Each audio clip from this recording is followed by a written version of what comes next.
আজ আমরা আলোচনা করব একটি গুরুত্বপূর্ণ রাজনৈতিক বিষয় নিয়ে, যা হল গণভোট। গণভোট, ইংরেজিতে যাকে বলা হয় রেফারেন্ডাম, হল এমন একটি গণতান্ত্রিক পদ্ধতি যেখানে রাষ্ট্রের বড় ও গুরুত্বপূর্ণ সিদ্ধান্ত সরাসরি জনগণের ভোটের মাধ্যমে নেওয়া হয়। সাধারণ নির্বাচনে আমরা এমপি বা প্রতিনিধি নির্বাচন করি, কিন্তু গণভোটে জনগণ নিজেরাই সিদ্ধান্ত নেয় হ্যাঁ অথবা না ভোট দিয়ে। তাই একে বলা হয় সরাসরি গণতন্ত্রের একটি শক্তিশালী মাধ্যম। গণভোট সাধারণত হয় সংবিধান পরিবর্তন, রাষ্ট্রের শাসন ব্যবস্থা সংশোধন, বড় রাজনৈতিক সিদ্ধান্ত অথবা কোনো বিতর্কিত আইন পাশ কিংবা বাতিলের ক্ষেত্রে।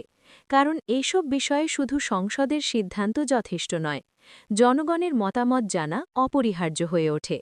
এখন প্রশ্ন আসে, গণভোটে যদি মানুষ হ্যাঁ ভোট দেয় তাহলে কি হয়? যদি অধিকাংশ মানুষ হ্যাঁ বলে, তাহলে সরকার সেই সিদ্ধান্ত বাস্তবায়নের পূর্ণ বৈধতা পায়। প্রস্তাবিত আইন বা সিদ্ধান্ত কার্যকর হয় এবং জনগণের সমর্থন নিয়ে সরকার কাজ করতে পারে। কিন্তু যদি গণভোটে মানুষ না ভোট দেয়, তাহলে সেই সিদ্ধান্ত বাতিল বা স্থগিত হয়ে যায়। সরকারকে নতুন করে ভাবতে হয় এবং জনগণের মতের বিরুদ্ধে গিয়ে কোনো সিদ্ধান্ত চাপিয়ে দেওয়া সম্ভব হয় না। অনেক সময় এর প্রভাব সরকার ও রাজনীতির ওপর বড় ধরনের চাপ তৈরি করে।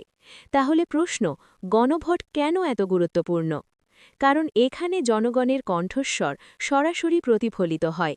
ক্ষমতা শুধু সরকারের হাতে থাকে না, বরং জনগণ নিজের ভবিষ্যৎ নিজেরাই নির্ধারণ করে। এতে গণতন্ত্র আরও শক্তিশালী হয় এবং রাজনৈতিক সিদ্ধান্তে স্বচ্ছতা বাড়ে।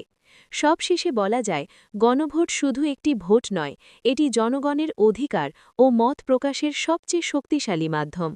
একটি হ্যাঁ অথবা একটি না, এই একটি ভোটই কখনো কখনো একটি দেশের ভবিষ্যৎ বদলে দিতে পারে।